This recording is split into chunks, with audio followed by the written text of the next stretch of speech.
Make some crescent rolls today. In a bowl, I'm going to start with half a cup of warm water and a tablespoon of yeast, and I'm going to set that aside.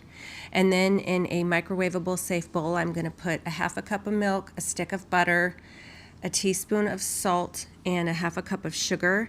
And I'm going to microwave this for about a minute just to warm up the milk a little bit and soften up that butter a little bit more, but don't make the milk too hot or it'll kill the yeast. And then I'm going to pour it into my mixer bowl with the yeast and the water and start mixing it.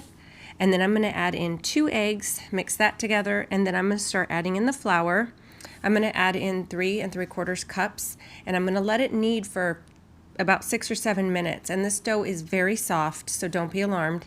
And then I'm going to put the dough in an oiled bowl, roll it around so that the dough is completely coated, and then I'm going to cover it and put it in a warm space for about 2 hours until it doubles in size. And then I'm going to pour the dough out onto a lightly floured countertop, and I'm going to cut it in half, and then I'm going to roll it out.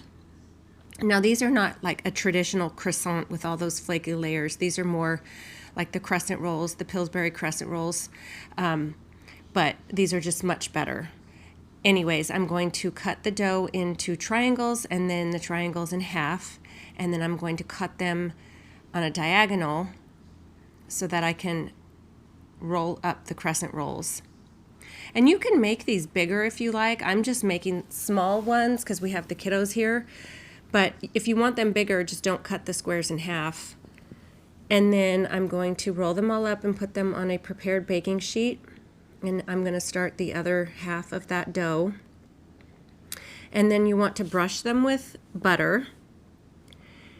And then also you need to bake these in a 400-degree oven. So I did preheat that earlier.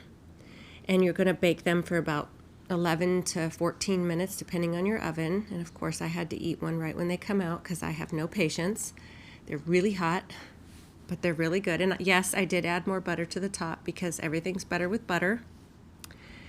I've made these before and I've stuffed them with chocolate. I've also put garlic in them before I rolled them up. You can really do anything you want with this dough. It's a very simple dough, so you can play with it and add whatever you want to it. I'm going to freeze half of these and we'll eat half of them now. I hope you give these a try. Follow along for more. Enjoy!